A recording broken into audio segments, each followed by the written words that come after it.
Hello friends, welcome to my safety training centre.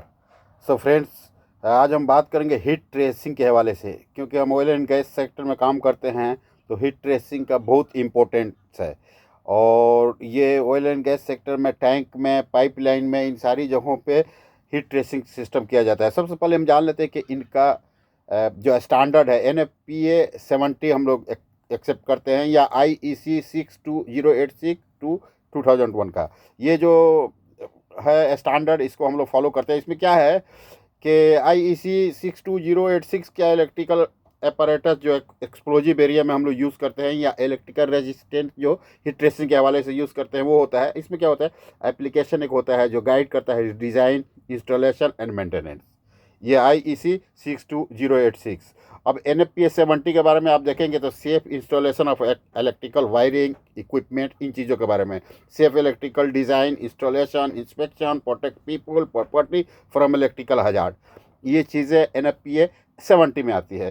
तो ये चीज़ें हम इसको फॉलो करते हैं। सो हीट ट्रेस सिस्टम क्या है कि एक इलेक्ट्रिकल सिस्टम है जो यूज़ किया जाता है हीट सोर्स को पाइपलाइन या वेसल के अंदर ट्रांसमिट करते हैं, ताकि जो उसका टेम्परेचर है, जो रिक्वायर्ड टेम्परेचर है, उसको मेंटेन किया जा सके। जो कंटेंट है उसके अंदर रिक्वायर्ड टेम्परेचर होता है, उसको मेंटेन किया जा सके। जैसे नॉर्मली कोई प्रोडक्ट ऐसा है वो फ्रीज होने का चांस है, तो उस फ्रीजिंग से बचाएंगे।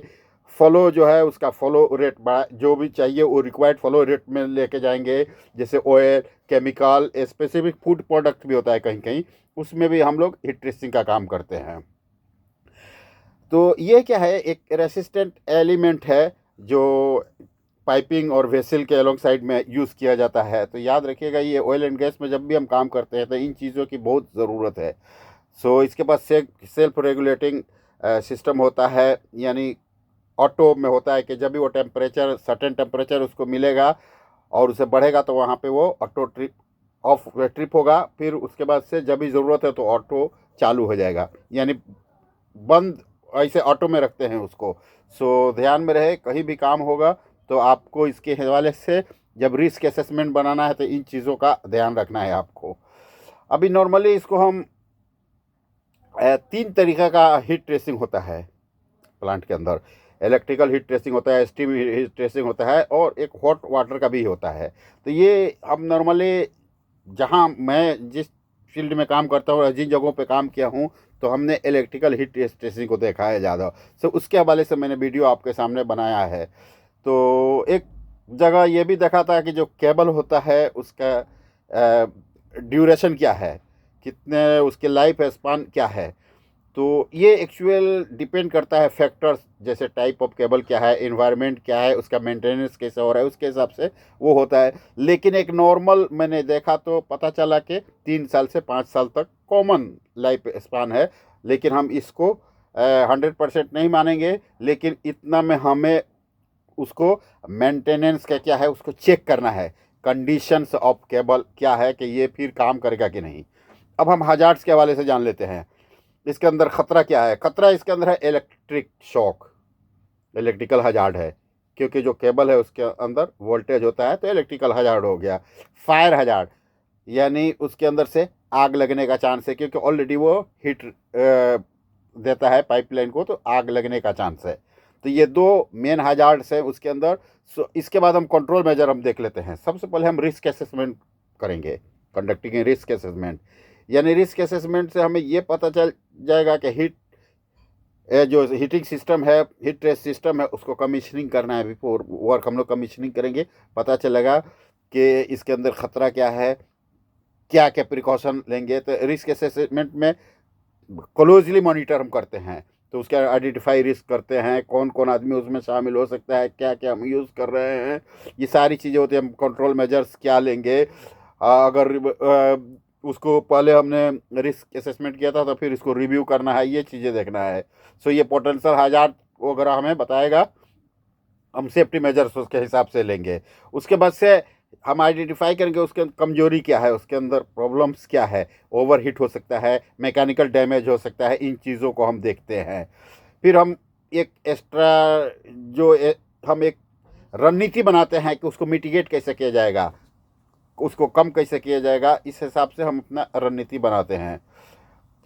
सबसे पहले आप जान लीजिए कि जब भी आप मेंटेनेंस करने जाते हैं तो पावर को डिस्कनेक्ट करना है, लॉकआउट टैग आउट सिस्टम करना है, नहीं तो जो लोग भी पावर से काम कर रहे हैं उन्हें तकलीफ हो सकती है। और ओनली रेटेड टूल्स और इक्विपमेंट यूज़ करना है जो अप्रूव है साइट के लिए, क्योंकि वहाँ पे वोल्टेज होता है, हाई वोल्टेज होता है और आदमी को नुकसान हो सकता है। हमारा मेन एम क्या होता है, ज़ीरो एक्सीडेंट, किसी का कोई नुकसान नहीं हो साइट के अंदर, यही हमारा मेन मकसद होता है। सो दोस्तों, इंश्योर होना है कि जो भी इंसुलेटेड जैकेट है वो वेल फिटेड है और जो सफिशियंट इतना अच्छा होना चाहिए कि कोई उसके अंदर होल नहीं हो, कोई गैप नहीं हो। अगर गैप होल होगा तो जो रिक्वायर्ड टेम्परेचर है उसमें कमी आ सकती है। कभी भी आपको मैन्युफैक्चरर का इंस्ट्रक्शन जो है उसे देखना है, ताकि उसे heat exchanger system correctly install हुआ है कि नहीं। आप जब पढ़ेंगे तो आपको पता चल जाएगा, उससे आप बहुत सारा रिस्क को मिनिमाइज कर सकते हैं। तो कभी भी याद रखना है, मैन्युफैक्चरर रिकमेंडेशन, मैन्युफैक्चरर इंस्ट्रक्शन और लोकल इलेक्ट्रिकल कोड, जो लोकल इलेक्ट्रिकल कोड है उसको आप पढ़ना है, उसको देखना है, उसके हिसाब से हीट ट्रेस सिस्टम को इम्प्लीमेंट करना है, अप्लाई करना है। ये ट्रेस सिस्टम ये अगर प्रॉपर इंस्टॉल नहीं हुआ तो हमें ऑपरेशन में प्रॉब्लम हो जाएगा और ये फायर रिस्क होगा। तो इसलिए याद रखना है, प्रॉपर इंस्टॉलेशन होना चाहिए, प्रॉपर मेंटेनेंस होना चाहिए, प्रॉपर ऑपरेशन होना चाहिए, तब हम फायर रिस्क से बच सकते हैं। एक्सप्लोजन प्रूफ कंपोनेंट्स होना चाहिए। हजारदस इन्वायरमेंट होगा तो एक्सप्लोजन प्रूफ कंपोनेंट जो है वो यूज़ करना है, ताकि कोई भी एक्सप्लोजन नहीं हो। हीट ट्रेस के हवाले से जो कंपोनेंट्स जो इसेंशियल है वही हमें यूज़ करना है, जो वहाँ पे एक्सप्लोजन प्रूफ है वही यूज़ करना है, ताकि हमारे आदमी लोग जो अपने ग्रुप है, जो अपनी टीम है, जो वर्किंग क्रू है, उनको कोई प्रॉब्लम नहीं हो। केमिकल रेसिस्टेंस भी हमें यूज़ करना है। जो भी कोरोजिव मटेरियल है, कोरोजिव फ्लूइड है, ये नेसेसरी है कि हम केमिकल रेसिस्टेंट इंसुलेशन यूज़ करेंगे, ताकि किसी को कोई प्रॉब्लम नहीं हो अगर आदमी उधर से कोई पास कर रहा है, ताकि कोई कोरोजिव से पाइपलाइन भी डैमेज नहीं हो।